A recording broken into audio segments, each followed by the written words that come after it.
Notre histoire commence à l'Académie des superpuissances, où un protagoniste, Ning Feng, joue en riant à des jeux sur son téléphone tout en marchant. Il était plongé dans un jeu en ligne lorsque quelqu'un lui a asséné un coup de paume. Il le gifle violemment au visage. Wang Yu lui demande ce qu'il faisait et lui rappelle que l'examen d'éveil est sur le point d'avoir lieu. Au lieu de se préparer, il jouait à des jeux. Il lui demande en riant si ce n'est pas une combinaison de travail et de repos. Il lui dit ensuite qu'il a déjà 18 ans et que tout au plus, il se réveillera dans une profession ordinaire à 1 ou 2 étoiles. Il se penche alors vers elle et lui dit qu'il n'est pas différent d'elle, qui a obtenu une profession 5 étoiles à 16 ans, et lui demande pourquoi il devrait travailler si dur s'il peut simplement compter sur elle à l'avenir, ce qui la met en colère. Elle l'attrape alors par le cou en lui criant qu'elle le laissera compter sur elle. Alors qu'il s'étouffe, les hommes remarquent Wang Yu et pensent qu'elle doit être revenue d'un entraînement spécial. De plus, leur province n'a pas produit de génie tel que Wang Yu depuis de nombreuses années. Pour Wang Yu, le fossé entre les gens est trop grand parce qu'elle est belle, riche et talentueuse. Ils remarquent alors qu'il essaie de reprendre son téléphone, ce qui amène les hommes à se demander qui c'était. L'un d'eux répond qu'il s'agit de Ning Feng, la tristement célèbre ordure de l'école car il est sur le point d'avoir 18 ans. Mais ne s'est toujours pas réveillé. Wang Yu le tire par les oreilles, tandis que les hommes, visiblement irrités, demandent comment quelqu'un comme la déesse Wang Yu, une jolie beauté, peut fréquenter une telle personne. L'un des hommes répond qu'il a entendu dire qu'ils étaient amis d'enfance, mais se demande comment une personne comme elle peut fréquenter un ami d'enfance comme Wang Yu, alors qu'il vient d'un orphelinat. Blue Star est un monde où les jeux et la réalité se confondent, et à condition d'avoir plus de 16 ans, ils ont la possibilité d'éveiller leurs capacités et de devenir des aventuriers. Quelqu'un dit alors aux étudiants que le prochain miracle de l'éveil pourrait être eux. Ning Feng attendait dans la file, se demandant ce qui se passait avec Wang Yu parce qu'elle était à nouveau si sérieuse alors que c'était la 3e fois qu'il passait l'examen et qu'il n'était pas un débutant. L'instructeur leur dit que les élèves appelés à l'avant doivent se rendre dans la zone de test pour l'évaluation et que les élèves qui réussissent à s'éveiller recevront un ensemble d'équipements de base pour leur profession. Ils doivent également se préparer à l'examen pratique. Les élèves commencent à discuter de ce qu'ils veulent obtenir lorsque l'instructeur appelle son nom. Il se dirige vers l'avant, tandis que les élèves lui demandent de façon taquine s'il n'est pas l'élève de 3e année et chuchote qu'il suit toujours la déesse Wang Yu, pensant qu'elle est si puissante et qu'elle ne s'est pas encore éveillée à 18 ans. Il s'est alors approché de l'enseignante, Kai Wai, qui lui a dit en souriant de ne pas être nerveux. Elle lui ordonne de poser sa main sur le cristal et de détendre son esprit, ce qu'il fait. Une fois installé, il attend sans rien attendre, mais il a été choqué lorsque le cristal s'est allumé, laissant tout le monde stupéfait et surpris avec lui. Il a pensé qu'il devait pouvoir s'éveiller parce que le cristal réagissait à lui, et il savait que la lumière bleue représentait le système magique. Les élèves commencèrent à se moquer de lui, mais il s'en moquait, sachant que l'éveil lui permettrait automatiquement d'acquérir des compétences initiales. Il décida de voir combien d'étoiles de la profession il pourrait éveiller. Les cristaux libèrent alors différentes couleurs, et il fut choqué de voir le système lui indiquer qu'il avait éveillé une profession à 1 étoile et appris une compétence, la technique du marais boueux. Kewaya estimait qu'il était dommage qu'il n'obtienne qu'une seule étoile, et les élèves ont commencé à se moquer de lui. Ils l'ont taquiné en lui disant de se dépêcher de descendre parce qu'il était gênant de rester là, et que les déchets sont des déchets. Kewai lui a demandé quelle compétence il avait éveillé, et il n'a pas répondu. Kewai l'appela à nouveau, attirant son attention, et il la regarda, confus. Elle a trouvé qu'il avait l'air d'avoir beaucoup souffert de son apparence. Et après tout ce silence, à la fin, il n'était toujours qu'une étoile. Elle lui a ensuite donné son équipement, et lui a ordonné de le revêtir et de passer à l'étape suivante. Il s'éloigne, se demandant s'il n'a pas mal entendu, et s'est souvenu que le système lui avait dit que son éveil était terminé, et il a gagné des capacités passives, Dark Kinship et Mystery Gift. Le système lui a également expliqué que la compétence passive, parenté obscure, signifie qu'il ne subira pas de contre-coup de la puissance obscure, et qu'il pourra utiliser des sorts interdits sans aucun coup. La compétence passive. Don Mystérieux lui permettait de lancer des sorts interdits 1 fois par semaine sans consommation.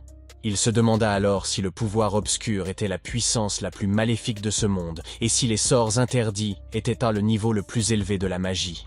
Mais ensuite, le système lui a dit qu'il avait obtenu la technique du marais de boue, et qu'il commençait à se transformer, ce qui l'a amené à se demander ce que signifiait la transformation, et ce que c'était. Le système lui a simplement dit que la transformation était terminée, et que la technique des marais de boue s'était transformée en malédiction interdite, la coquille de la Terre est sale, ce qui le laisse stupéfait et confus sur ce qui se passe. Il pensait que l'obscurcissement et les sorts interdits n'avaient pas l'air bien, et il savait qu'il lui restait l'examen pratique. Alors, il espérait que rien ne se passerait de mal. Plus tard, l'instructeur leur a dit que 50 personnes entreraient par groupe, chacun affrontant des monstres dans le royaume, pour se familiariser avec leurs compétences nouvellement éveillées. Les candidats n'étaient pas autorisés à former des équipes ou à s'attaquer les uns les autres, et des drones les superviseraient. Kaiwai a dit à tout le monde de confirmer leurs compétences dès que possible et de ne pas s'inquiéter parce que les autres ne les verraient pas. Le système lui indique alors que sa compétence active est la carapace de terre, un sort interdit qui invoque la puissance des ténèbres d'un autre monde pour former un bouclier protecteur, et qui est également capable d'écraser tous les ennemis en approche. Il sait que ces mots sont très dangereux, et il se demande s'il s'agit d'un sort maléfique. Il pense qu'il aura des ennuis si quelqu'un découvre sa compétence. L'instructeur leur a alors ordonné d'entrer dans l'arène, ce qu'ils ont tous fait, tandis qu'ils criaient au système, paniqués, pour obtenir une explication. Il franchit alors le portail et débouche sur une forêt ensoleillée. Les élèves commencent à utiliser leurs nouvelles compétences pour vaincre les gobelins à l'intérieur. Pendant que les autres se battent contre les gobelins, il se cache dans les buissons. Lorsqu'un gobelin s'approche de lui, il se cache immédiatement. Il était occupé à penser que tout le menu de l'examen était surveillé par des drones, et il n'osait donc pas utiliser ses sorts interdits de façon désinvolte. Mais sachant qu'il n'avait pas d'autre moyen d'attaque, il décida de se cacher et d'attendre une opportunité, sans remarquer le drone qui vole au-dessus de lui. Un homme qui l'a vu se cacher en colère a dit que tous les autres montaient en niveau en tuant et lui a demandé ce qu'il faisait. Kaiwai appela l'homme Capitaine Zhu et lui expliqua que Ningfang s'était réveillé relativement tard et qu'il n'était pas en bonne santé. De plus, la seule compétence activée qu'il possède est un sort défensif, peu adapté au combat en solitaire. Le capitaine Zhu lui dit d'appeler Ningfang parce qu'il n'est pas nécessaire qu'il continue l'examen. Après tout, avec seulement une profession à une étoile. Il ne peut pas devenir un véritable aventurier. Le capitaine Zhu se retourne vers le moniteur et lui demande ce qui se passe. L'homme répond qu'il ne sait pas, mais qu'il semble que le drone ait été attaqué et que l'alimentation ait été coupée. L'homme lance alors une alerte à tout le monde et signale que des fluctuations de puissance inhabituellement élevées ont été détectées dans le royaume, ce qui fait paniquer le capitaine Zhu, qui ordonne à ses hommes d'enquêter rapidement et de découvrir ce qui se passe. En revanche, à l'intérieur de l'arène, le drone a été détruit en morceaux, tandis que l'homme était à terre, tremblant de peur et demandant comment il pouvait y avoir des monstres aussi puissants dans la salle d'examen, tout en regardant l'énorme gobelin avec des lames tranchantes à la main. Le gobelin ordonne à ses frères de se lever et de ne plus être asservis. Il ordonne alors aux gobelins de laisser mourir ses envahisseurs sur place, ce que les gobelins acceptent.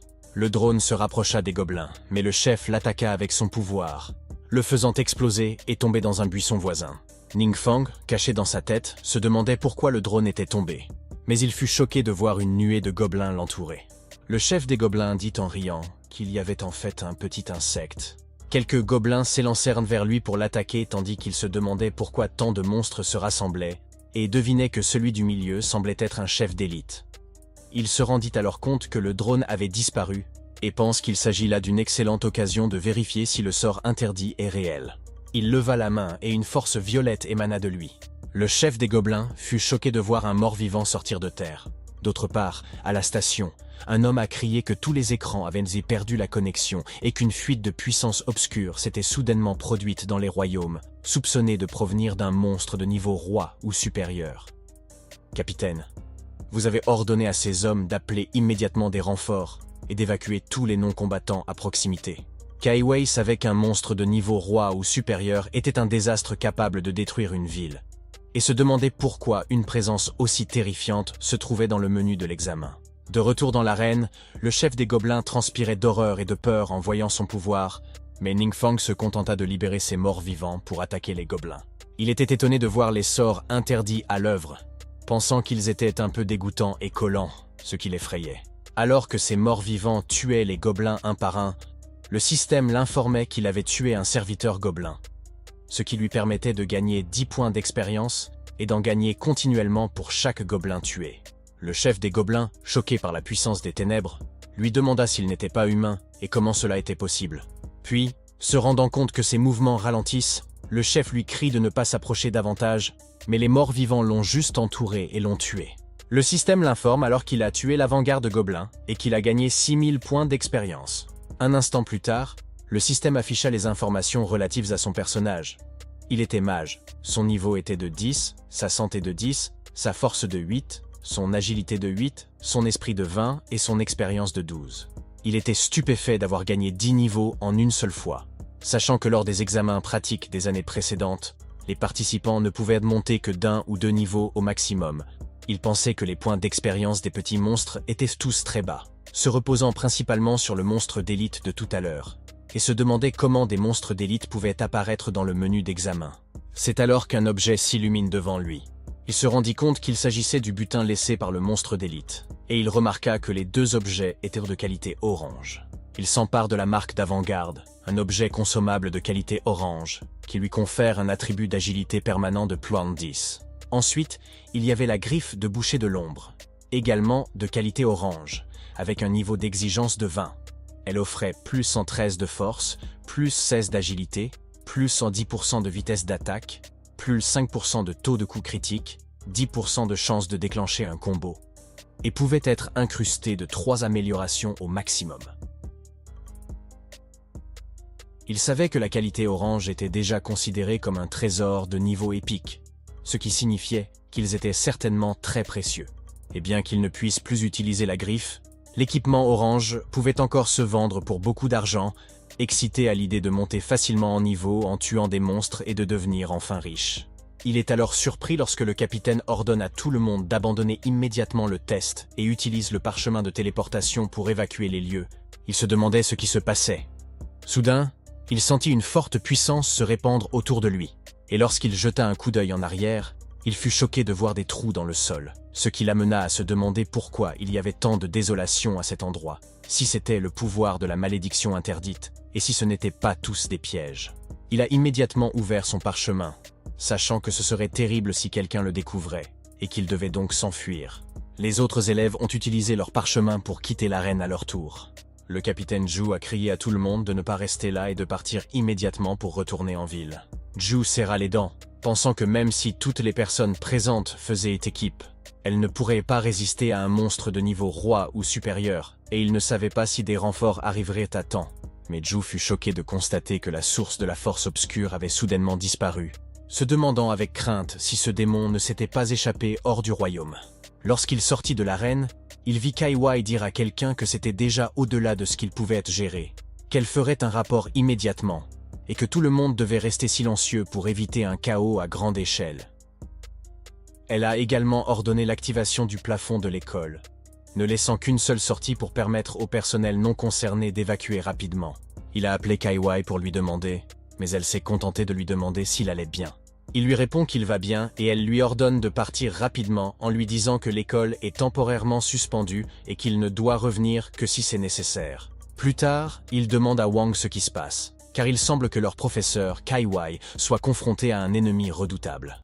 Elle répond qu'elle a entendu dire qu'une source d'énergie inconnue avait été détectée sur le lieu de l'examen et que toute l'école avait été bouclée. Il se demande s'il ne s'agit pas du monstre d'élite non identifié et pense à la difficulté qu'il a eue à endurer jusqu'à son réveil. Le test est interrompu à mi-parcours. Wang Yu remarque sa déception et pense que l'incident l'a durement touché. Elle lui dit alors que les sorts défensifs peuvent lui sauver la vie, mais qu'ils ne sont pas adaptés pour monter en niveau seul et commencer demain. Il devra faire équipe avec eux. Il l'a remercié pour sa gentillesse, mais lui a dit que ce n'était pas nécessaire parce qu'il pouvait monter en grade tout seul. Il répond fièrement que ce n'est pas qu'il ne veut pas le faire, mais qu'il ne connaît que les sorts interdits, et qu'il ne peut donc pas les utiliser devant les autres. Elle lui crie alors qu'aucun refus n'est permis, et que demain matin, à 8 h, à la porte ouest, elle l'attendra. Il tente de l'arrêter, mais elle s'éloigne, le laissant frustré et criant, lui demandant pourquoi elle ne l'écoute pas. Il s'écrie également que Wang Yu est tellement autocratique, mais il se calme, sachant que c'était mauvais et se demande s'il ne devrait pas faire semblant d'être malade. Il se rend alors compte que cela ne marchera pas, car avec la personnalité de Wang Yu, il ne pourra pas l'éviter indéfiniment. Il réfléchit alors à un plan et se demande s'il va fonctionner. Plus tard, il arrive à la bourse de Yue Cheng, conscient que certains équipements sont assortis de compétences. Il prévoit d'acheter un objet auquel est attaché un sort de meilleur et de faire semblant de l'utiliser demain. Il entre dans le magasin en espérant que le système ne transformera pas la compétence de l'équipement en un sort interdit et pense à vendre le butin des combats de monstres précédents. Une jolie dame lui demande comment elle peut l'aider et il répond qu'il aimerait acheter un objet avec le sort meilleur, qu'il s'agisse d'une arme, d'un vêtement ou d'un accessoire. Elle lui demande s'il est un élève nouvellement éveillé et lui dit qu'il n'est pas nécessaire d'acheter spécifiquement un sort de bas niveau comme le sort meilleur, car ils ont beaucoup d'objets avec des sorts de haut niveau, plus adaptés à la montée en niveau. Elle lui propose de lui en montrer. Mais il répond qu'il n'en a pas besoin parce qu'il n'en a besoin que temporairement et que le niveau d'équipement n'a donc pas besoin d'être trop élevé. La dame appelle alors quelqu'un pour l'aider et s'en va, lui fit remarquer qu'après tout, il était sans le sou et qu'elle n'allait pas se donner la peine de le servir, et qu'il devait donc laisser la nouvelle venue s'occuper de lui, ce qui le laissa perplexe. Ensuite, une autre dame lui demande comment elle peut l'aider, et il répond la même chose. La dame lui a montré l'équipement. Il a essayé les gants, l'armure et une épée qu'il ne pouvait pas soulever. Mais il s'est finalement contenté d'une bague. La dame lui a demandé s'il était satisfait de cette bague, et il a répondu qu'elle lui convenait. Il a ensuite remercié la dame de l'avoir accompagné dans tant de magasins et lui a demandé où il pouvait vendre du butin. La dame l'a emmené dans la salle de consignation des évaluations. L'homme à l'intérieur les invite à entrer, et la dame informe l'homme, Wang, qu'il veut vendre du butin. Il a montré l'armure, demandant si Wang pouvait les aider à l'évaluer et à en déterminer le prix. Wang vit qu'il s'agissait d'une arme orange basée sur l'agilité avec des exigences de bas niveau, dotée d'excellents attributs, tout à fait adaptés aux nouveaux venus, et qu'elle comportait également 3 emplacements de gemmes, permettant des ajustements selon les besoins pour obtenir des effets plus appropriés. Wang lui a dit qu'il s'agissait d'un bon article et que plusieurs clients devraient être intéressés par cet équipement. Wang lui a ensuite demandé s'il avait des exigences particulières en matière de prix, et il a répondu que plus le prix était élevé, mieux c'était. Wang lui a dit qu'il comprenait et lui a demandé d'attendre un moment parce qu'il allait passer un coup de fil pour contacter les clients. Wang a ensuite appelé Lady Yang pour lui dire que Ningfang était son invité et qu'elle devait donc s'occuper de lui, ce qu'elle a accepté. Wang a appelé un certain Zhang pour lui demander s'il était toujours à la recherche d'un bon équipement pour son fils, et lui a dit qu'il en avait un sur place, tandis que Yang lui servait du thé à côté. Après l'appel, Wang l'informe que l'équipement a été vendu et que l'acheteur est prêt à payer 50 000 cristaux. Cependant, après avoir déduit 8% de frais de transaction, il recevra 46 000 cristaux. Cette révélation choque Ningfang, et Yang le regarde également avec incrédulité. Un peu plus tard, Wang mentionne que s'il remplit les formalités, l'argent sera immédiatement transféré sur son compte. Ningfang répond que c'était rapide et qu'il pensait juste acheter quelques pièces d'équipement supplémentaires. Wang lui assure qu'il lui en recommandera d'autres sous peu, garantissant ainsi sa satisfaction. À l'extérieur de la pièce, une autre dame demande à la jolie dame de tout à l'heure si elle ne lui a pas dit qu'elle aimait surtout les beaux garçons et lui demande pourquoi elle a laissé partir ce jeune homme. La jolie dame répond qu'elle n'aime que les beaux garçons riches et puissants, sous-entendant que les pauvres garçons ne sont même pas dignes de porter ses chaussures. Puis, le voyant sortir avec Wang et Yang, ils interrogent la jolie dame sur les raisons pour lesquelles son client est maintenant avec Maître Wang. L'autre dame révèle qu'elle a entendu dire que le beau gosse avait vendu un équipement pour 50 000 pièces de cristal et qu'il était en train d'en choisir un autre. Ce qui les a choquées lorsqu'elles ont appris que la commission représentait plus de 3 mois de leur salaire. La jolie dame est stupéfaite et s'exclame que c'est elle qui aurait dû le recevoir. La commission devrait donc lui revenir. Après avoir fait ses courses, Yang lui dit de prendre soin de lui et ajoute que la prochaine fois qu'il viendra, il n'aura qu'à la trouver directement. Elle se présente alors comme Yang Xin. Le lendemain, Ningfang sort fièrement avec son nouvel équipement, a souligné qu'il a testé l'équipement hier soir et que le sort qui l'accompagne ne sera pas affecté par le système, afin qu'il n'ait pas à s'inquiéter de l'exposition. Il appelle alors joyeusement Wang Yu, mais quelqu'un dit à Wang Yu qu'il ne s'attendait pas à la trouver là. Elle voit un groupe devant elle, composé d'un guerrier bouclier, d'un mage, une grande hache, un berserker et un clerc. Elle les lui présente comme des membres de sa guilde, et 2 d'entre eux lui sourient, mais les 2 autres le regardent sérieusement. Il s'est demandé ce qui n'allait pas avec ces 2-là, car ils avaient l'air de lui devoir 80 millions. Le guerrier au bouclier dit à Wang Yu qu'il se souvient qu'elle était sur le point d'atteindre sa 2e transformation, ce qui l'incite à demander à l'homme ce qu'il entend par là. Ningfang fut stupéfait d'entendre cela, sachant que les transformations ne peuvent être achevées que tous les 30 niveaux. Ce qui l'amena à se demander si Wang Yu était presque au niveau 60. Cette révélation montre clairement pourquoi Wang Yu est considérée comme une fille de génie avec une note de 5 étoiles depuis le début. L'homme répond alors que ce n'est pas grand-chose, qu'il voulait juste lui faire un cadeau. Il lui a donné une potion d'agilité avancée, consommable, de qualité orange, qui augmente de façon permanente l'attribut d'agilité de +3. L'homme berserker s'exclame qu'il s'agit d'une potion avancée qui augmente les attributs de façon permanente. Le clerc lui demande si elle a raison de penser qu'elle est chère. L'homme répondit que ce n'était pas très grave, car la potion ne coûtait que 20 à 30 000 pièces de cristal. Cependant, tous deux étaient d'accord pour dire que le problème principal était qu'il était difficile de se procurer des potions d'un tel niveau, même avec de l'argent. Son père avait demandé de l'aide à de nombreux amis, et avait finalement réussi à en obtenir une. Elle remercie l'homme pour sa gentillesse, mais lui dit qu'il peut reprendre le cadeau. L'homme n'est pas d'accord, soulignant que la potion est très précieuse. Il lui demande alors si elle n'est pas déterminée à entrer dans la meilleure université. Elle se retourne et répond que ce n'est pas nécessaire, qu'ils ont encore des choses à faire et qu'ils doivent passer en premier. L'homme, visiblement en colère, pointa Ningfang du doigt et demanda à Wang Yu si elle allait vraiment perdre son temps avec ce genre d'ordure. Elle a appelé avec colère l'homme Zhao Cheng pour l'avertir. Mais Shang lui a demandé avec taquinerie ce qui n'allait pas et lui a fait remarquer qu'une étoile n'était qu'un déchet et qu'elle n'arriverait jamais à rien dans sa vie. Ningfang se demanda pourquoi Shang le prenait soudain pour cible. Qui était ce type, s'il était malade, et s'il devait simplement lui jeter un sort interdit pour régler l'affaire. La dame religieuse a tenté de persuader Chung qu'il devait repartir, mais il a insisté pour qu'elle s'écarte, déclarant que ce n'était pas ses affaires. Il lui dit avec véhémence que le corps entier de Ningfeng ne pouvait pas équivaloir à la valeur d'une seule potion d'attribut, et qu'il devait y partir pour éviter de s'embarrasser davantage. Cependant, il fut calmement confronté par Ningfang, qui lui demanda s'il agissait comme un chien enragé, mordant les gens sans discernement, et souligna que ce n'était qu'une potion +3, mais qu'il osait se vanter avec autant d'arrogance. Chung répliqua avec colère, se demandant ce qu'il avait dit et s'il cherchait à mourir. Le mage interpella alors Chung, lui demandant s'il possédait quelque chose de plus formidable pour justifier son attitude et pourquoi il ne le leur montrerait pas. Chung, en accord avec son équipe, lui a dit que s'il pouvait produire un tel objet, il s'agenouillerait et compterait pour lui, mais que s'il échouait, il ferait le geste à sa place. Après avoir libéré l'objet, il demanda à Cheng de se préparer et l'offrit à Wang Yu en guise de cadeau.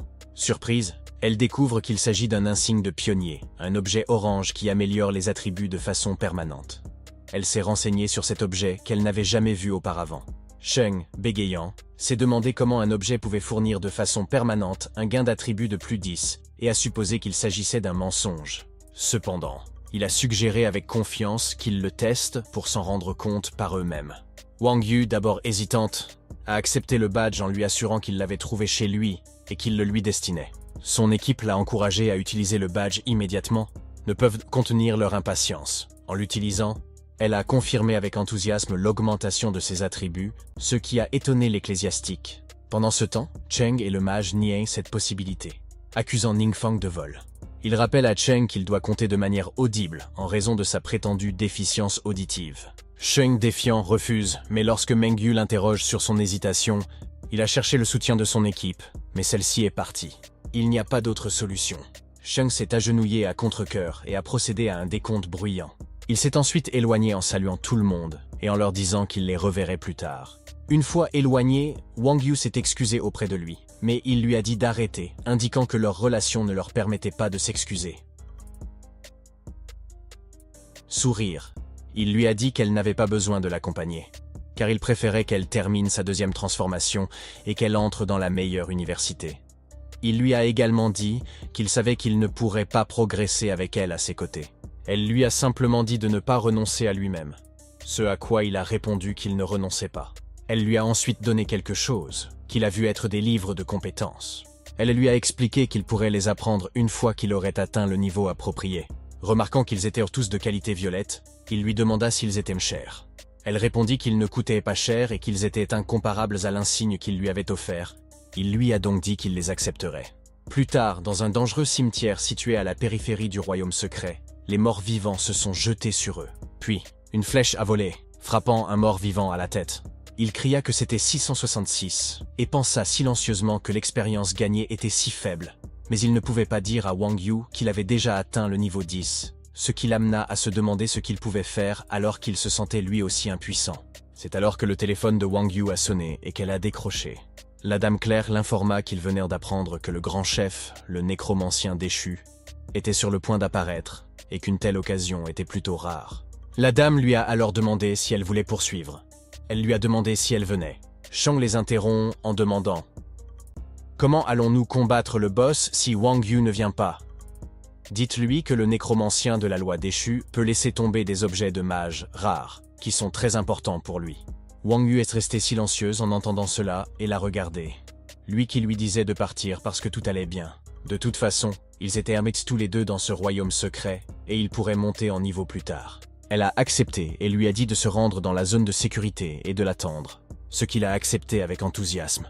Elle a ensuite sauté et s'est envolée tandis qu'il lui criait de prendre soin d'elle et de venir jouer souvent lorsqu'elle en aurait le temps, ce qui l'a poussé à lui crier de se taire. Lorsqu'elle est partie, il sourit, pensant qu'il était enfin seul, et dit fièrement que le grand patron était là aujourd'hui.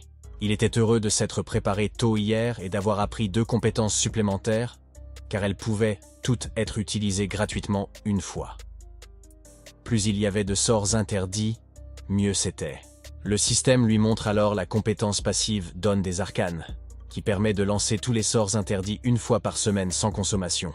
Il étira ses bras d'un air déçu, pensant qu'il n'avait que 3 emplacements de compétences à son niveau actuel, et qu'il savait qu'il ne pourrait pas utiliser le livre de compétences que Wang Yu lui avait fourni avant d'atteindre le niveau 15. Il a ensuite examiné ses 3 compétences actives et ses 2 compétences passives. Pendant ce temps, dans une tombe périlleuse, l'un des hommes de l'autre équipe a expliqué à ses membres que le grand patron était apparu dans les profondeurs de la haute tour du royaume secret, et qu'il devait se frayer un chemin jusqu'ici. Il devait faire attention, car ce donjon est très difficile et les monstres qui s'y trouvent sont très dangereux. Cependant, ils furent tous choqués lorsqu'une puissance flamboyante passa à côté d'eux. La dame dit à son équipe qu'il y a déjà une équipe d'aventuriers devant, ce qui fait que l'homme se demande en bégayant comment ils sont si loin devant. Mais les autres hommes remarquèrent qu'il s'agissait de Wang Yu et Cheng de la Guilde du Lion, et dirent à son équipe que même s'ils étaient placés à l'échelle nationale, ils restaient des nouveaux venus extrêmement puissants. Les autres hommes sont d'accord, et leur disent que les autres n'ont aucune chance en regardant à la Guilde du Lion, excités et tuant facilement des monstres à l'avant. Le clerc demanda à l'homme berserker s'il pensait que Wang Yu était devenu encore plus fort, ce à quoi l'homme berserker acquiesça et répondit par l'affirmative. Après tout, l'agilité de Wang Yu avait augmenté de 10 points. Pendant ce temps, dans le royaume secret, au cœur d'un périlleux tombeau, un trou noir interdit est apparu, et il en sortit en disant avec excitation que le sort interdit de la magie spatiale, effectivement rapide, s'appelle le pas du vide. Il s'agit d'un sort interdit qui traverse l'espace vers le monde des ténèbres, se rend rapidement à l'endroit ciblé et peut durer 1 heure. Un instant plus tard, un trou pour les yeux est apparu sur le sol, et le patron du périlleux tombeau en sortait, mais il lui a dit calmement qu'il était tard. Il lança immédiatement une puissante attaque contre lui, provoquant une forte explosion et ne laissant que de la poussière à l'endroit où il se trouvait. Elle le traite furieusement d'aventurier arrogant et lui demande comment il a osé apparaître seul, pensant qu'il avait disparu. Mais il réapparut derrière elle grâce à sa magie spatiale, en répondant qu'il ne voulait pas partager le butin avec quelqu'un d'autre. Il activa ensuite sa compétence pluie de météores, un sombre sort interdit qui invoquait une violente pluie de feu depuis le ciel, causant d'énormes dégâts de zone. Le chef a été choqué de voir des pierres pleuvoir au-dessus de lui, frappant tous les monstres de la tour et provoquant une énorme explosion. Il a immédiatement utilisé sa magie spatiale pour s'éloigner de la pluie, et vit le système lui montrer qu'il avait tué un démon cadavre, un démon lune, un fantôme d'érosion, un fantôme de fête sombre, un guerrier en armure et un guerrier en armure véritable, gagnant 12 au point d'expérience au total, 200 pour chacun d'eux. Le système lui montre alors qu'il a tué un nécromancien déchu, ce qui lui fait gagner 50 000 points d'expérience et atteindre le niveau 30. Il se dirigea vers les objets abandonnés, sachant que le butin était abondant et qu'il pourrait utiliser le pendentif et les pierres précieuses. Malheureusement, les 2 livres de compétences n'étaient pas réservés aux mages, mais ils valaient tout de même beaucoup d'argent. Il décida d'absorber l'emblème du nécromancien, pensant que même si cela réduisait son endurance, il pouvait l'accepter. Après avoir absorbé l'emblème du nécromancien, le système lui a montré que pendant la transformation, il pouvait débloquer la profession cachée de magicien mort-vivant ou activer les tâches prérequises pour la profession cachée de mage élémentaire. Il sourit, sachant que les professions cachées sont assez rares en médecine, et qu'il n'y a donc aucun moyen d'intervenir. Ce qui l'amène à se demander si ces emblèmes ne seraient pas la clé de l'activation des professions cachées. Il décida alors de son choix et cria qu'il ne devait plus parler car un vrai homme devait devenir un mage élémentaire. Pendant ce temps, son règne de météore s'étendait au périlleux tombeau où Wang Yu et son équipe se battaient. Le berserker, paniqué, demanda ce qui n'allait pas et cria qu'il s'agissait d'une fluctuation magique terrifiante. Wang Yu ordonna à tout le monde de cesser d'avancer et de battre en retraite. Mais Cheng n'était pas d'accord. Il voulait tuer la nécromancienne, ce qui la fit crier après lui demandant s'il voulait mettre tout le monde en danger alors que la situation était déjà si dangereuse. Chen serra les dents, pensant que ce n'était pas de chance. Après avoir battu en retraite, elle saisit immédiatement son téléphone pour informer Ningfang, mais elle a lu que Ningfang lui avait envoyé un message disant qu'il avait des affaires urgentes et qu'il partirait en premier. Plus tard, il arriva à la salle de transformation et entra à l'intérieur, en constatant qu'il n'y avait pas beaucoup de monde. Il aperçoit alors la dame sur le côté. Et la dame lui a demandé s'il était là pour recevoir la tâche de transformation. Ce à quoi il a répondu « Oui ». La dame a accepté et lui a dit de la laisser enregistrer d'abord ses informations. Elle a ensuite commencé à lui poser des questions sur ces informations, auxquelles il a répondu. La dame n'arrivait pas à croire qu'il subissait une transformation à 18 ans et avait remarqué que ses aptitudes étaient un peu faibles. Elle se leva alors et lui demanda de la suivre jusqu'à la transformation en mage, ce qu'il accepta. Lorsqu'ils arrivèrent à la transformation des mages, la dame lui dit de suivre le processus suivant, et qu'elle sortirait en premier, ce dont il la remercia. Lorsque la dame est sortie de la chambre, elle a vu quelqu'un et a demandé au capitaine Zhu s'il y avait quelque chose d'anormal. Zhu répondit qu'ils venaient d'aller enquêter sur place, et que le tombeau périlleux avait subi de graves dommages. De plus, la source d'énergie n'était pas encore claire, mais le niveau de menace estimé pouvait atteindre un roi ou plus. La dame demanda à Zhu s'il y avait eu 2 menaces de niveau roi en seulement 2 jours, ce que Zhu confirma. Il lui dit alors qu'il a été envoyé par les autorités supérieures, demandant à Solitary Shadow d'agir. D'autre part, dans la salle de transformation, le système indiqua à Ningfeng que sa première transformation était de devenir un sorcier lécheur, avec pour condition d'entrer dans le royaume de l'illusion, la tombe de Wumangi, et d'obtenir l'objet de la mission, la couronne d'âme de Sang. Le délai est de 3 jours, et la difficulté est d'un niveau. L'autre option est le mage dieu tout système, qui est la première transformation préquelle, avec des conditions pour entrer dans le royaume des illusions, le temple divin Huyong, et obtenir l'objet de la mission, l'emblème sacré. Le délai est de 3 jours et la difficulté est de niveau S. Il choisit le dieu mage tout système, pensant qu'il s'agit simplement d'une mission préquelle. Le système lui demande de vérifier à nouveau les informations pertinentes. Une fois sa mission réglée, il sort de la pièce, pensant qu'il est vraiment digne d'une profession cachée. Même une mission de niveau S est apparue. Il était heureux qu'il lui ait ordonné 3 jours, ce qui n'était pas trop stressant pour lui. Une autre dame lui a souri et lui a dit au revoir, et il a souri et l'a salué. Mais il remarque qu'il ne s'agit pas de la dame de tout à l'heure. Pendant ce temps, dans le périlleux tombeau, un homme raconte avec enthousiasme à Zhu que c'est la première fois qu'il voit un membre de l'ombre solitaire et que sa tenue est différente. Mais Zhu lui demande de se taire et lui répond qu'après tout, l'existence de cette organisation est un secret officiel. Zhu a expliqué qu'il est dit que les membres de l'ombre solitaire possèdent tous des professions cachées rares qui leur permettent d'utiliser le pouvoir des ténèbres au combat, en se spécialisant dans l'exécution de missions spéciales. La dame s'est touché la tête de douleur et a dit à tout le monde qu'il s'agissait d'un pouvoir des ténèbres si puissant que, même s'il s'était beaucoup dissipé, il l'affectait encore. Elle explique à Zhu qu'elle n'a trouvé aucun indice et qu'il semble que les coupables aient disparu après avoir causé les dégâts, ce qui rend impossible la détermination de leur objectif. Zhu lui dit que récemment, il a reçu des rapports fréquents selon lesquels certains royaumes secrets ont montré des signes inhabituels, ce qui pourrait être le prélude à une sorte de crise, et il lui demande s'il y a un lien entre eux. Elle répondit que c'était difficile à dire et qu'elle consulterait ses supérieurs et augmenterait les effectifs. Zhu n'arrivait pas à croire que même la célèbre ombre solitaire, Kuang Lan, trouvait cela gênant. L'homme demande à Kuang Lan si le coupable se limite à un monstre et s'il pourrait s'agir d'autres personnes, mais elle demande à l'homme s'il veut dire que le coupable est un mutant comme elle, ce qui pousse l'homme à s'excuser et à expliquer qu'il ne voulait rien dire d'autre. Elle répond calmement que le niveau de menace a dépassé celui du roi et qu'il faut contrôler une telle puissance des ténèbres. Le coup n'est pas quelque chose que le corps humain peut supporter. L'homme demande si cela signifie qu'un monstre exceptionnellement puissant est caché dans la ville et qu'il pourrait provoquer une catastrophe à tout moment. Elle est d'accord et répond qu'il se cache probablement dans l'obscurité et qu'il faut le trouver au plus vite.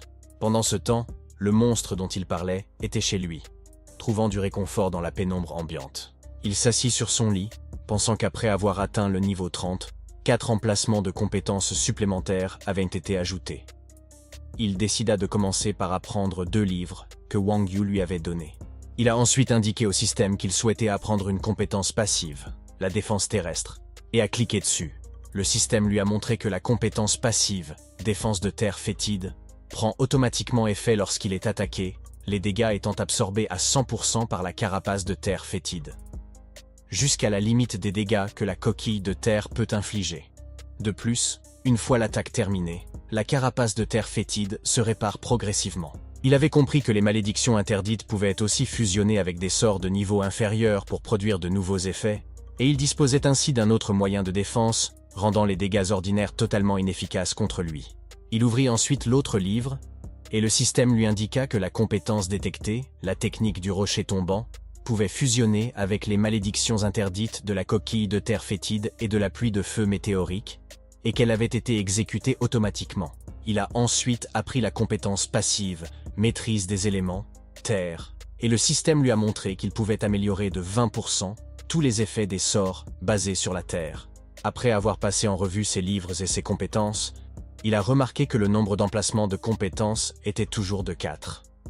Il a donc décidé d'échanger ses livres et d'en acheter de nouveaux. Plus tard, dans la tour d'échange, il est entré, et la dame de tout à l'heure l'a vu, pensant que c'était la même chose que la dernière fois. Elle lui a sauté au visage en lui disant gentiment qu'elle était là, mais il lui a simplement répondu qu'il cherchait Yongxin. Elle a répondu avec force que Yongxin était avec un autre client en ce moment et qu'elle l'accompagnerait donc aujourd'hui. Mais il est passé devant elle, lui disant que ce n'était pas nécessaire et qu'il se contenterait de regarder autour de lui. La dame est frustrée et se demande s'il la rejette ainsi et si elle n'est même pas comparable à quelqu'un comme Yongxin. Elle l'a ensuite suivi, lui disant que ce n'était pas grave parce que c'était son devoir. Soudain, Yongxin court vers lui et l'appelle par son nom. Il lui a demandé si elle avait terminé et elle lui a répondu que ce n'était pas encore le cas, qu'elle était en train de manger à l'arrière, mais son collègue lui avait dit qu'il était là, alors elle s'est précipitée. Il s'est excusé d'avoir interrompu son repas et lui a proposé de la traiter plus tard en guise de compensation, ce à quoi elle a répondu que c'était embarrassant. Pendant ce temps, la dame à l'arrière-plan était furieuse, pensant qu'il provoquait délibérément sa colère. Quelques instants plus tard, il montra les livres et dit à Wang qu'il voulait mettre en vente ses 2 livres de compétences et qu'il souhaitait également acheter d'autres livres de compétences de mage. Wang répond que ce n'est pas un problème et ordonne à Yong de l'accompagner, ce qu'il accepte. Wang se souvenait que la dernière fois, il avait vendu une arme orange. Mais cette fois-ci, il s'agissait de livres de compétences violets, ce qui l'a amené à s'intéresser à ses antécédents et a décidé d'envoyer quelqu'un pour en savoir plus sur lui. Plus tard, Yong et lui discutent au restaurant. Lorsqu'ils ont terminé, il a appelé le serveur pour lui demander l'addition, mais Yong lui a dit que ce n'était pas nécessaire, car elle avait déjà payé. Choqué, il lui a demandé s'il n'avait pas convenu qu'il la traiterait, ce à quoi elle a répondu qu'elle avait une raison de le traiter et qu'il ne devait pas s'en inquiéter. Il lui a demandé quelle était la raison, mais elle a répondu avec humour que c'était un secret et qu'il devait y aller. Lorsqu'ils sont sortis, il lui a proposé de la raccompagner, mais elle lui a dit qu'il n'était pas nécessaire de se déranger parce qu'elle se rendait à un autre endroit et qu'elle prendrait simplement un taxi. Il a accepté et lui a dit de faire attention. Lorsqu'elle est montée dans la voiture, le chauffeur lui a demandé où ils allaient et elle a répondu qu'elle se rendait au 2e hôpital de la ville. Elle sourit, pensant que grâce à Ningfang, elle a gagné beaucoup de commissions et que les frais médicaux de son père pour ce mois ont finalement été réglés. Alors qu'elle pleurait de bonheur, la vitre de la voiture a volé en éclats et un objet a transpercé le conducteur. Elle a été horrifiée de le voir. Devant leur voiture, il y avait un portail au-dessus duquel sortaient des monstres qui semaient le chaos dans la rue. Elle a immédiatement saisi la poignée de la portière et a sauté de la voiture. Jetée au sol, elle se demande ce qui se passe et pourquoi des monstres apparaissent dans la zone de sécurité. C'est alors qu'un monstre apparaît devant elle. Stupéfaite, elle a vu un homme sortir du portail qui lui a souri. Elle a alors attaqué le monstre avec son pouvoir. Mais le monstre ne subit pas la moindre égratignure et se contente de hurler de colère. Yangxin était stupéfaite avec un attribut d'une étoile et était au niveau 34, mais elle remarqua que son attaque était futile. Le monstre a alors brandi sa griffe pour l'attaquer, ce qui l'a fait crier de peur. Heureusement, le capitaine Zhu est apparu à temps et a décapité le monstre. Il lui a demandé si elle allait bien et elle a répondu par l'affirmative. Il lui a alors dit que si elle pouvait bouger, elle devait d'abord trouver un endroit où se cacher. Elle s'enfuit. tandis que Zhu remarqua que tout ce qui se trouvait autour avait été corrompu et que le royaume secret avait commencé à se confondre avec la réalité. Il n'avait jamais vu une situation aussi grave auparavant. Il regarda ensuite le monstre qu'il venait de tuer et remarqua que ces monstres n'étaient pas à la portée d'une personne ordinaire d'une étoile, lui rappelant les propos de ses collègues, selon lesquels un monstre exceptionnellement puissant caché dans la ville pourrait provoquer une catastrophe à tout moment. Soudain, des doigts pointus l'atteignent, mais heureusement, il a sauté à temps pour les éviter. Il a demandé à son agresseur s'il était un mutant, et l'homme a répondu qu'il n'était pas ce genre d'ordure, parce qu'il était le gardien de la puissance des ténèbres. Zhu se demanda ce que l'homme entendait par « gardien », car il n'en avait jamais entendu parler auparavant, mais il décida de mettre sa curiosité de côté, sachant que ce n'était pas le moment de s'attarder sur ce genre de choses. Il donne alors un coup d'épée à l'homme, mais l'homme a simplement donné un coup de poing à son épée, le projetant au loin. Il se rend compte que sa situation n'est pas bonne, car l'homme a au moins le niveau d'un 3e transfert ou plus. L'homme posa alors son doigt sur le sol, libérant son pouvoir et dit en riant que c'était son territoire. Il libéra ensuite une force obscure autour d'eux, disant à Zhu qu'un faible comme lui n'était pas de taille à l'affronter, et se jette sur lui pour l'attaquer, pensant que personne n'est de taille à l'affronter. L'homme le transperça de ses griffes acérées et la force le projeta au loin. L'homme s'est écrié en riant qu'il était devenu vraiment plus fort et qu'il ressentait une poussée constante de puissance en marchant sur cette terre.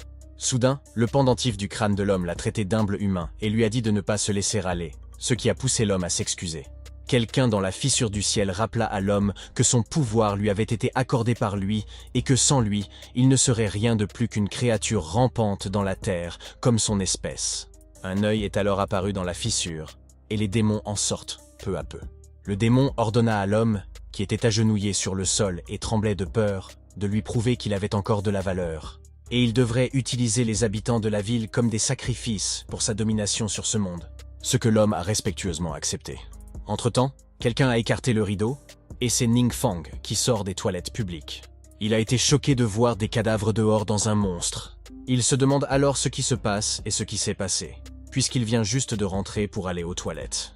Le monstre se retourna alors vers lui et s'élança à l'attaque, mais le sol devant lui se fissure, et il a simplement attaqué le monstre avec son mur de terre. Il était heureux d'avoir dépensé beaucoup d'argent pour acheter cette arme aujourd'hui, qui était accompagnée d'une compétence violette et qui complétait justement son bonus de magie de mort. Il est ensuite sorti du bâtiment et a été choqué de voir que la rue était corrompue. Il a alors vu quelqu'un qui traînait un cadavre, et l'homme jeta le cadavre de côté lorsqu'il vit Ningfang, contrarié qu'il y ait encore des insectes oubliés. L'homme sauta alors et lança ses griffes acérées sur lui, prenant Ningfang par surprise. L'homme a réussi à l'attraper, mais fut choqué de voir Ningfang lâcher un bouclier, faisant trembler son bras puissant. L'homme demanda en bégayant comment Ningfang pouvait bloquer son attaque, et le démon dit à l'homme qu'il s'agit bien d'une puissance des ténèbres.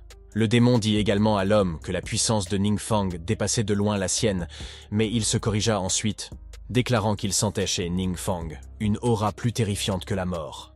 Les yeux fermés, Ningfang pensa que l'homme semblait très fort et se demanda s'il n'avait pas l'intention de jeter une malédiction interdite sur la ville. Il ouvrit alors les yeux et brisa le bras de cristal tranchant de l'homme. L'homme n'en croit pas ses yeux et appelle son chef, le démon. Mais le démon a simplement dit à l'homme que l'utilisateur qu'il essayait de joindre était hors service, et qu'il devait donc s'en occuper lui-même.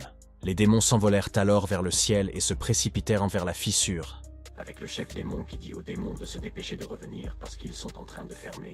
Finalement, la fissure s'est refermée et l'homme qui restait a demandé ce qui se passait et comment son pouvoir avait disparu. Ningfang se contenta de sourire à l'homme. Les mutants sont ceux qui, au cours du processus d'éveil, acquièrent la profession cachée des ténèbres. Ils peuvent manier le pouvoir des ténèbres, ce qui les rend plus forts que les professions ordinaires de même niveau. Cependant, dès qu'ils perdent la protection du pouvoir des ténèbres, ils deviennent vulnérables. L'homme hurle lorsque son corps est transpercé par un pic de terre, le tuant sur le coup. Ningfang sait que cet homme pourrait être assez gênant, mais il est soulagé de pouvoir se concentrer sur une clôture sans se soucier de la défense. Il décide alors de ramasser rapidement le butin qui se trouve sur le sol, et de se dépêcher de rentrer chez lui avant que quelqu'un ne le remarque. Un peu plus tard, dans la ville détruite, apparaissent Kuang Lan et une dame. La dame informe Kuang Lan que le monstre a reculé et que l'invasion du royaume a cessé. Elle remarque que deux sortes destructeurs, dont l'un est l'intrusion du royaume dans la réalité, apparaissent et disparaissent soudainement, ce qui la laisse perplexe quant aux intentions de leur ennemi. Elle s'enquiert ensuite de la situation ailleurs, et la dame répond qu'il n'y a pas de danger. À l'exception des lourdes pertes subies par l'équipe dans le sud de la ville, dont la situation actuelle n'est pas connue. Se souvenant que c'est au sud de la ville que Ju est responsable, elle suggère qu'ils s'y rendent pour enquêter. Pendant ce temps, quelqu'un regarde l'homme qui a été transpercé et tué. Duan se demande si tous les biens de l'homme ont été emportés. Soudain, Quang Lan apparaît et ordonne à Duan de ne pas bouger. Elle s'interroge alors sur son identité. Duan montre son badge, indiquant qu'il est membre du Royaume des Nuages, et l'assure de ne pas s'inquiéter. Elle reconnaît le badge et admet qu'il appartient à l'organisation non officielle composée uniquement de combattants, ce qu'il confirme. Elle mentionne qu'elle a entendu dire qu'ils agissaient toujours en secret et demande pourquoi il était là. Duan explique que le mort était à l'origine un membre de leur groupe, mais qu'il a trahi l'organisation et aidé le royaume à envahir la réalité, ce qui a entraîné l'assaut des monstres sur leur camp et fait de nombreuses victimes, à l'exception de quelques survivants. La dame demande si cet incident est similaire aux événements récents et se demande si l'invasion du royaume s'est arrêtée parce que l'homme est mort. Duan répond en demandant s'ils ont tué l'homme. Elle répond que ce n'est pas le cas et qu'elle ne sait pas qui l'a tué. Duan mentionne que l'homme aimait se cacher dans l'espace du royaume, soulignant sa nature rusée et ses propres tentatives infructueuses pour le retrouver. En réfléchissant à la situation, Quang Lan se rend compte que malgré la force de Ju, l'armée entière a été anéantie, ce qui suggère que le fait de tuer directement l'ennemi a mis fin à l'invasion du royaume. Cette révélation amène Quang Lan et Duan à se demander s'il existe un personnage aussi redoutable dans la ville de Qinyu. Duan s'éloigne alors, ce qui l'incite à lui demander où il va, ce à quoi il répond qu'il est parti chercher quelque chose. Pendant ce temps, dans la maison de Ningfeng, il a poussé un cri de joie en découvrant que le colis de l'homme contenait en fait 2 pièces d'équipement orange pour le métier de combattant. Il s'agit d'Eternal Glory, un accessoire top 7 de qualité orange avec un niveau requis de 120, puis le pantalon gloire éternel, un autre set d'accessoires de qualité orange nécessitant également le niveau 120. Cependant, il se souvint que l'homme ne les portait pas, ce qui l'amena à penser que c'était probablement parce que le niveau de l'homme n'était pas assez élevé. Il savait que si l'homme les avait portés, il aurait dû utiliser des techniques interdites pour le vaincre.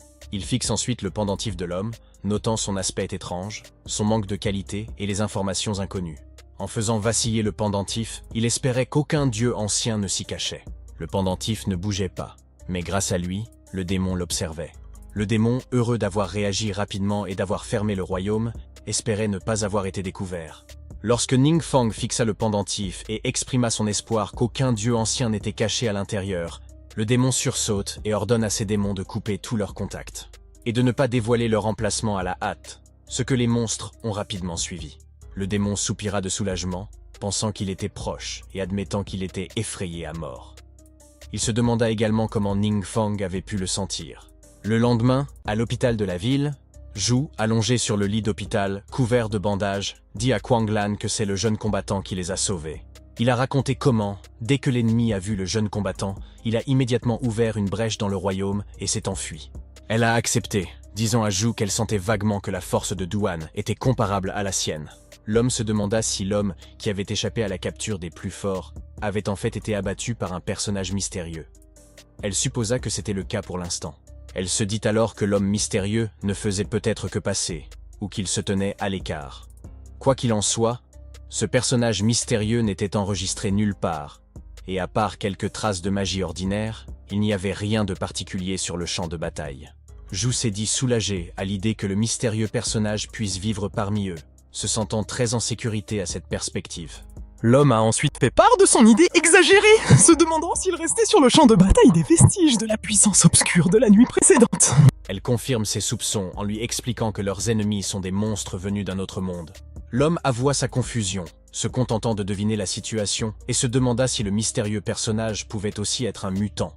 Il remarqua que les 2 sorts dévastateurs n'avaient fait aucune victime, et se demanda si le mystérieux personnage pouvait être un mutant. Ju a rejeté cette idée comme impossible et exagérée. Mais Quang Lan a pris la suggestion au sérieux. Entre-temps, à la frontière, Ningfeng a annoncé son intention de changer de travail et demande s'il peut passer. Les hommes le laissèrent de passer et il vit le temple de l'éclat. Alors qu'il se dirige vers le temple, il ne se rend pas compte que quelqu'un le suit. C'était Duan qui essayait d'enquêter sur lui. Il y a quelques jours, à l'échange, la dame informe Wang que Duan est venu le voir. Wang salue Duan et lui dit qu'il a entendu dire que Duan voulait acheter un ensemble de 4 combinaisons de combat transférées. La dame se dit qu'avec un homme aussi haut placé et aussi beau que Duan, qui était généreux avec son argent, elle n'aurait plus à s'inquiéter à l'avenir si elle parvenait à faire monter Duan à bord. Wang a alors mentionné à Duan que, par coïncidence, ils avaient un ancien client qui venait d'appeler et qui était prêt à vendre une combinaison de combattants à 4 transferts. Mais cet ancien client n'avait que 2 pièces pour le moment, un haut et un pantalon. Duan s'enquiert de l'endroit où se trouve cet ancien client, ce à quoi Wang a répondu que le client avait des engagements aujourd'hui et qu'il ne pouvait pas venir. Cependant, Duan remarqua que les détails concernant les 4 transferts, les 2 pièces, le haut et le pantalon, correspondaient tous à des informations clés sur la relique de son maître. Bien que cela n'ait pas été confirmé de première main, le costume mentionné était très probablement celui de son maître. Duan a demandé à Wang s'il pouvait lui dire où se trouvait son ancien client, et lui a dit qu'il pouvait payer pour l'information, ce qui a surpris Wang. Wang s'interrogea sur cette coïncidence, se souvenant qu'au moment où Ning Feng avait dit qu'il allait vendre le costume, Duan s'était présenté pour poser des questions, comme si tout avait été prévu. Wang s'est alors souvenu que son ancien client avait mentionné qu'il se rendait dans une ville voisine pour une affaire et lui a suggéré de l'appeler pour confirmer. Plus tard, Wang a demandé si Duan était déjà parti et la dame a confirmé qu'elle l'avait vu partir. Elle lui demande alors si quelque chose ne va pas, et Wang lui répond qu'il a demandé à quelqu'un d'enquêter sur les antécédents de Ning Feng auparavant. On découvrit que les parents de Ning Feng, tous deux professionnels ordinaires à 2 étoiles, avaient disparu dans un accident lorsque Ning Feng était jeune, laissant Ning Feng seul. Ning Feng avait fréquenté le 7e collège de la ville et s'était réveillé à 18 ans, mais il n'était qu'un professionnel d'1 étoile. En entendant cela, la dame a été surprise et a dit à Wang qu'elle pensait que Ning Feng était impressionnant, mais qu'il s'avérait que Ning Feng était si peu remarquable. Elle s'est dit qu'elle avait toujours pensé qu'il y avait quelque chose d'anormal chez Ning Feng, qui avait l'air si pauvre mais que c'était maintenant chose faite. Elle demanda alors où Ning Feng avait acquis les objets qu'il vendait à leur comptoir, étant donné qu'un professionnel d'1 étoile ne pouvait pas obtenir des objets aussi précieux. Wang répondit que c'était là le problème, et que même si Ning Feng était ami avec la fille du groupe familial Wang, ce dernier ne l'avait pas beaucoup aidé. La dame a remarqué que Duan semblait très malheureux tout à l'heure, et a demandé à Wang si le costume de Ning Feng avait pu être volé. Wang répond qu'il n'a peut-être pas été volé, mais qu'il n'a probablement pas été obtenu par des moyens légitimes, et que cette fois, Ning Feng semble avoir provoqué quelqu'un qu'il n'aurait pas dû.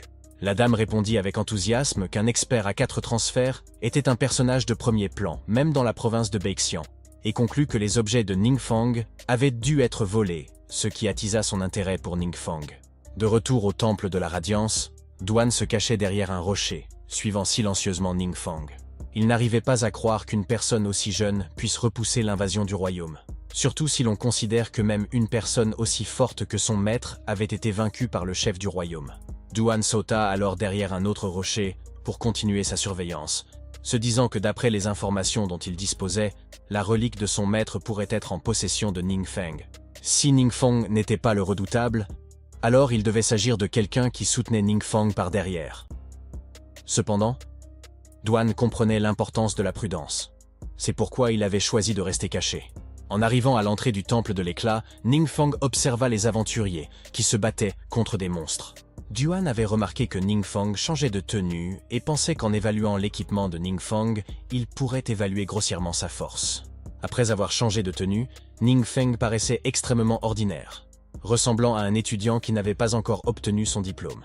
Duan se demande alors s'il ne s'agit pas d'une sorte de déguisement. Il se convainquit qu'il devait s'agir d'un déguisement, car vu l'âge de Ning Feng, un déguisement de novice n'attirerait pas l'attention et lui permettrait de se fondre facilement dans la foule. Duan pensa que si Ning Feng cachait intentionnellement sa position, il risquait de perdre sa trace. Pour ne pas éveiller les soupçons, il décida de ne pas le suivre de trop près. Duan marqua alors Ning Feng avec sa compétence pour être sûr, activant son sens spirituel qui marque la cible dans sa conscience, sans alerter Ning Feng. En suivant Ning Feng dans le temple, Duan remarqua que les monstres du royaume n'étaient pas de très haut niveau, ce qui l'amena à s'interroger sur l'objectif de Ning Feng. Soudain, Ning Feng sembla sentir quelque chose approcher, et s'est rapidement protégé d'un monstre qui l'attaquait. Duan fut choqué, réalisant que Ning Feng avait déployé une défense absolue qui ne pouvait être franchie, quelle que soit l'attaque. Duan remarqua alors que les monstres évitaient Ning Feng, confirmant son soupçon que Ning Feng n'était pas un individu ordinaire. Lorsque Ning Feng s'arrêta, Duan se demanda si l'imposant personnage devant eux était le boss final, et si Ningfeng allait s'engager dans un combat à 1 contre 1. Il s'exclama silencieusement en pensant à l'avantage de n'avoir personne d'autre dans les parages. En observant le boss, Duan se demandait pourquoi quelqu'un d'aussi fort que Ningfeng se battait contre un boss de si bas niveau. C'était étrange, d'autant plus que la statue ne bougeait pas du tout. Ningfeng examina la zone et remarqua que le guide de la mission ne mentionnait pas l'énorme statue, qui tremblait de peur et s'efforçait de rester immobile. Il est entré dans la pièce et a déclaré haut et fort qu'elle devait s'y trouver. Il observe alors une statue colossale, un ange flottant dans le ciel. Le patron sans visage révèle ses yeux luisants et s'envola, laissant Ningfeng stupéfait. Il a levé les yeux, se demandant pourquoi elle s'est enfuie, tandis que Duan, caché derrière lui, se demandait avec stupeur s'il pouvait s'agir d'un chef caché rare et comment Ningfeng en avait eu connaissance. Le système informa Ningfeng que sa mission était la mission de premier tour de mage de toute la série. Les conditions préalables étaient d'entrer dans le royaume du Temple de la Gloire, d'obtenir l'objet de la mission, l'emblème sacré, et de vaincre le boss caché du temple, l'ange à 6 ailes. Ningfeng sourit en s'approchant de l'ange, convaincu qu'il s'agissait bien d'une mission de rang S, et se demanda qui pourrait s'en charger s'il s'agissait d'un premier tour moyen. L'ange, proclamant sa peur, s'écrie qu'il est trop effrayant, et se demande où il pourrait s'enfuir dans son propre royaume. Alors qu'il tente de s'envoler, un formidable orage s'abat sur le temple. Malgré sa peur, l'ange n'hésita pas à monter, tentant d'échapper à la présence de Ningfeng. Ningfeng leva sa paume ouverte vers le haut, activant sa compétence Thunderfall Descent, qui pouvait invoquer un orage massif, faisant appel à la puissance des cieux. Un énorme dit matérialisé dans le ciel, déclenchant un puissant coup de tonnerre qui frappa l'ange en fuite, et se désintègre lentement en cendres. Le tonnerre a également transformé le temple en cendres, et Duan était à terre effrayé par ce qu'il venait de voir. Duan n'en revenait pas, car il n'avait jamais vu une telle magie de destruction du monde auparavant. Duan savait que la force de Ningfeng était nettement supérieure à celle de ses maîtres, ce qui le poussait à se demander si Ningfeng pouvait être la puissance à 8 tours dont on parlait. D'un autre côté, Ningfeng soupira, pensant qu'avant d'avoir terminé le premier tour, son niveau ne pourrait plus augmenter. Il remarqua qu'il avait accumulé de nombreux points d'expérience, qui n'étaient que du gaspillage pour lui. Cependant, il a décidé d'oublier cela car, avec l'emblème en main, il y retournerait et accomplirait la mission. L'emblème était l'emblème sacré, consommable, de qualité orange, et il pouvait augmenter de façon permanente les attributs spirituels de 8 et l'effet de récupération de 100%. Il sortit alors son parchemin de téléportation pour repartir, mais Duan se précipita vers lui et le traita de gros bras pour lui dire d'attendre un moment. Il fut saisi d'horreur en entendant Duan, et se demanda quand Duan était venu et s'il l'avait vu. Duan remarqua que l'expression de Ningfeng était très malheureuse. Duan lui a donc dit de ne pas se fâcher et qu'il pouvait s'expliquer. Ils entendirent alors un bruit fort et Ningfeng remarqua qu'il s'agissait de l'alarme. Il a donc dit à Duan qu'ils devaient quitter leur première place et qu'ils pourraient leur parler dehors. Ce à quoi Duan a répondu qu'il avait compris. Lorsqu'ils sont sortis du temple de l'éclat et qu'ils se sont installés dans un endroit calme, Ningfeng demanda à Duan s'il voulait dire qu'il l'avait suivi pendant tout ce temps. Duan s'excusa et lui expliqua qu'il ne voulait rien dire d'autre et qu'il voulait simplement confirmer. Après tout, Ningfeng avait l'air très jeune, et si Duan ne l'avait pas vu de ses propres yeux, il ne l'aurait pas cru. Duan lui a alors expliqué que même si son maître, aussi fort que lui, avait payé de sa vie à l'époque, il n'avait pu que sceller temporairement le royaume envahissant et laisser ce traître s'échapper. Au fil des ans, ce traître avait utilisé des humains comme offrande sacrificielle pour tenter de briser le Sio, et Duan avait poursuivi cet homme pendant longtemps. Mais sans succès, Ningfeng savait que Duan était une puissance de 4e tour, et pensait que si Duan ne s'était pas révélé, il ne l'aurait pas remarqué du tout. Mais il savait qu'en fin de compte, c'était parce que son niveau était trop bas, et qu'à ce rythme, l'exposition n'était qu'une question de temps. Duan fut horrifié lorsqu'il remarqua que Ningfeng était soudainement devenu silencieux, et se demanda si Ningfeng n'avait pas l'intention de le faire taire pour brouiller les pistes. Duan lui dit alors qu'il apprécie vraiment qu'il ait vengé son maître, et que s'il a besoin de quoi que ce soit à l'avenir, il devra le lui faire savoir. Ningfeng savait que le niveau de Duan n'était pas bas et que Duan était un loup solitaire. Alors s'il pouvait établir une bonne relation avec Duan, il pensait que ce serait utile. Il a ensuite dit à Duan qu'il ne voulait pas que quelqu'un d'autre que lui soit au courant de l'affaire d'aujourd'hui. Et Duan a répondu en toute confiance qu'il pouvait être assuré qu'il garderait ce secret. Duan sait que la magie de Ningfeng est porteuse d'une forte puissance obscure, mais elle ne fait pas de mal aux innocents. De plus, Ningfeng a repoussé l'invasion du royaume et sauvé la ville entière. Quelle que soit la raison, Doan sait que Ningfeng mérite son respect. Doan regarde Ningfeng et décide de s'installer dans la ville de Qinyu, puisqu'il n'a nulle part où aller. Soudain, son téléphone sonne et lorsqu'il décroche, c'est son professeur, Kai Wei. Kai Wei lui demande où il se trouve et s'il a besoin de quelque chose, car elle est absente de la ville et s'apprête à revenir. Elle lui dit également qu'elle aimerait lui poser une question et qu'ils pourront en parler à son retour. Il accepte et met fin à l'appel, se demandant pourquoi Kai Wei l'a soudainement appelé. Pendant ce temps, Kwanglan demande à Kai Wei comment s'est déroulée la rencontre, et Kai Wei répond que d'après le ton de la conversation, il ne semble pas y avoir de problème et que Ningfeng se prépare déjà à revenir. Kwanglan lui explique que Ningfeng, un étudiant qui s'est réveillé il y a quelques jours, a soudainement atteint le niveau du premier tour, et que sans l'enquête menée à temps, il aurait pu passer inaperçu. Elle dit à Kwanglan que Ningfeng a un bon caractère et étudie assidûment, et qu'elle pense donc que Ningfeng n'est pas une mauvaise personne. Kwanglan lui répond qu'elle n'a pas dit que Ningfeng était une mauvaise personne, mais que certaines choses doivent être clarifiées. Plus tard, dans la salle de réunion, un homme dit à tout le monde que la situation préliminaire est telle qu'elle est, et qu'ils continueront à suivre, mais qu'ils espèrent aussi attirer l'attention des supérieurs.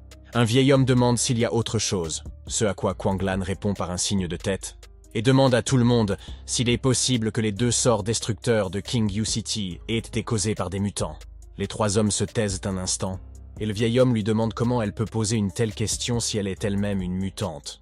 Le vieil homme lui expliqua que les mutants utilisent la force des ténèbres, et que le cerveau doit supporter les coups correspondants.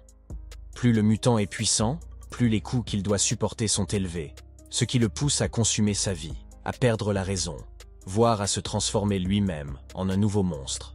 Le vieil homme lui dit également que même les frais les plus ordinaires, si l'on n'y prend pas garde, peuvent conduire un mutant à une fin irrémédiable, et qu'un mutant équivaut à une menace de niveau royal qui ne peut tout simplement pas exister. L'homme l'a appelée son ancienne camarade de classe et lui a dit qu'elle était de plus en plus confuse. Il lui dit aussi qu'il admire son imagination concernant le mutant de niveau roi et que si elle aime tant inventer des histoires, elle pourrait tout aussi bien devenir scénariste. Elle a toutefois répondu qu'elle envisageait simplement toutes les possibilités et que c'était à lui de décider s'il écoutait ou non. L'homme, visiblement agacé, lui a dit qu'elle essayait encore d'argumenter et qu'ils étaient tout simplement incompétents et ne pouvaient rien trouver. En riant, l'homme lui a dit que s'il y avait vraiment un mutant de niveau roi, il lui couperait la tête et la laisserait s'en servir comme d'un ballon pour donner des coups de pied. Le vieil homme se racla la gorge pour les arrêter et lui dit qu'ils avaient déjà envoyé une équipe d'enquêteurs à Qinyu City. Il espérait qu'elle pourrait coopérer activement et que, le cas échéant, l'équipe d'enquêteurs se chargerait de tout son travail. Le vieil homme lui a également dit que sa demande d'ombre solitaire pour augmenter les effectifs n'avait pas été approuvée. Elle demanda avec colère au vieil homme s'il s'agissait d'un manque de confiance à son égard. Mais le vieil homme répondit que ce n'était pas un manque de confiance et la pria de les supporter encore un peu. Après la réunion, elle a tendu la main pour se détendre un peu. Mais une dame a fait irruption dans la salle de réunion en toute hâte et a rapporté, lui dit que le temple du royaume de l'éclat à Longbo City a été attaqué par une magie destructrice, mais qu'il n'y a pas eu de victimes pour l'instant. Kai Wei, paniqué, leur dit que lorsque Ningfeng a enregistré son lieu d'entraînement pendant l'enquête, c'était... Mais Kwanglan l'a interrompu en lui disant qu'il était juste qu'il s'inscrive au temple de la radiance. Kwanglan sourit alors et dit que la situation devenait intéressante. Pendant ce temps, la ville de Longbo était enveloppée d'une barrière, laissant tout le monde à l'intérieur se demander ce qui s'est exactement passé au temple du soleil radieux. Un homme a assuré à tout le monde de ne pas s'inquiéter car les barrières avaient été élevées au plus haut niveau, ce qui isolerait les forces obscures de l'extérieur et n'affecterait pas le centre-ville, faisant croire à tout le monde qu'il était en sécurité. Il était frustré que l'agitation qu'ils avaient provoquée plus tôt ait déclenché directement l'alerte maximale, et qu'il n'ait plus qu'à attendre que l'alerte soit levée, avant de prendre la voiture pour rentrer chez eux.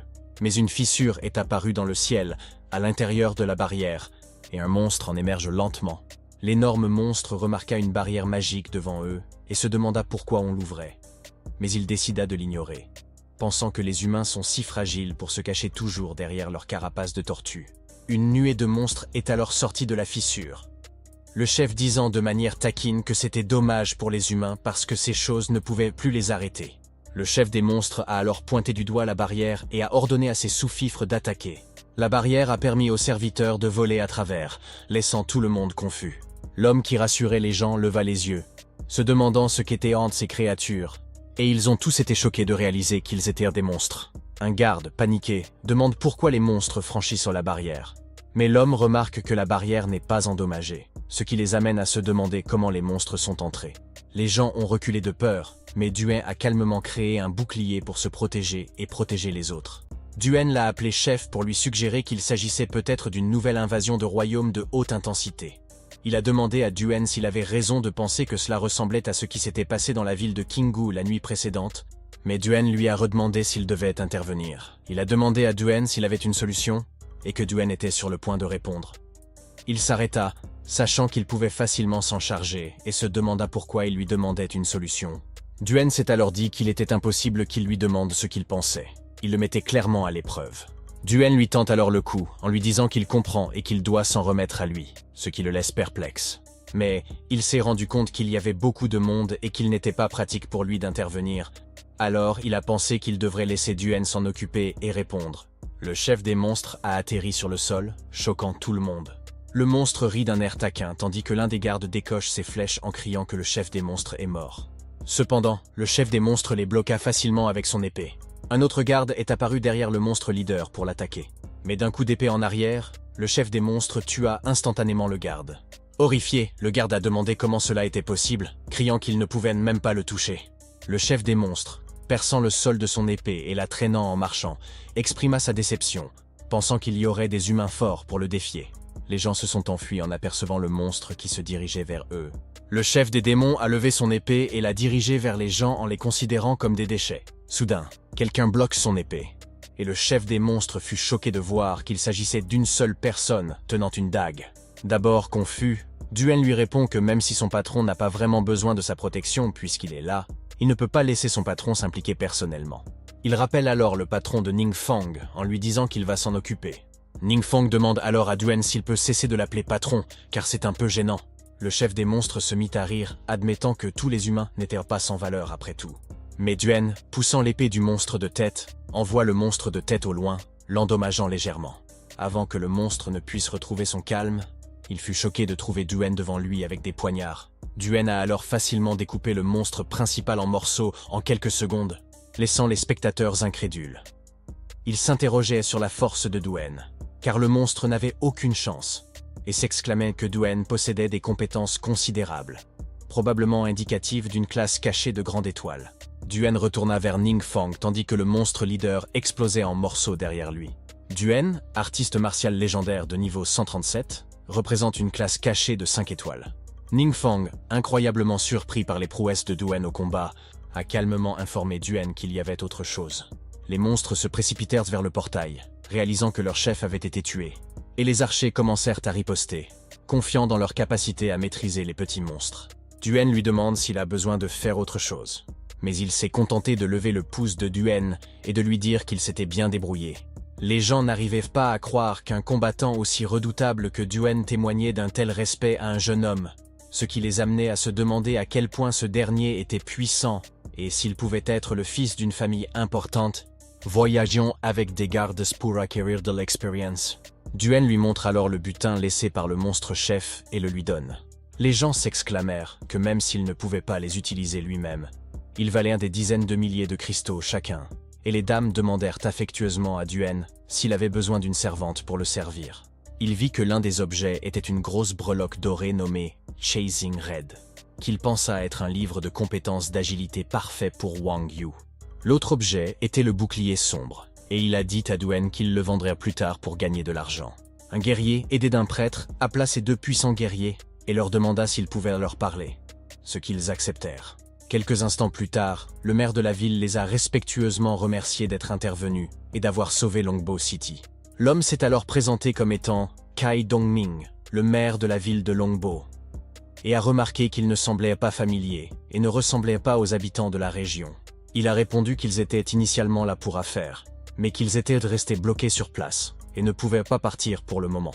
Il demande alors si Kai Dongming a une idée de la raison de leur présence. Kai Dongming, visiblement effrayé, répond par la négative et demande si c'est parce qu'ils ont déclenché l'alerte maximale. Kai Dongming s'est alors excusé, admettant que c'était leur faute d'avoir causé un tel désagrément. Il a rapidement précisé que ce n'était pas leur faute, sachant que c'était lui qui l'avait causé. Kai Dongming ordonne alors à son homme d'aller chercher le rouleau de vol qu'ils viennent d'acheter et de l'offrir en guise d'excuse, ce que l'homme accepte. Il fut surpris d'entendre cela, sachant que le parchemin de vol était une denrée rare dans ces régions, et que, bien qu'il soit à usage unique, il permettait de voyager rapidement et facilement sur de courtes distances. Kai Dongming mentionne qu'ils ont reçu une demande désagréable en raison du chaos qui règne ces derniers temps, et demande s'ils peuvent rester à Longbo City pendant quelques jours car, comme ils l'ont vu, leurs forces de défense sont en effet un peu maigres. Il s'est excusé auprès de Kai Dongming, expliquant que son emploi du temps était serré et qu'il ne pourrait peut-être pas répondre à sa demande. En réalité, il ne lui restait plus que 3 jours pour effectuer sa transformation de classe, et en cas de retard, la première transformation ne serait jamais achevée. Il a ensuite demandé à Kai Dongming s'il pensait qu'il était très oisif, ce à quoi Kai Dongming a répondu avec crainte qu'il s'agissait d'une négligence de leur part. L'homme tend alors à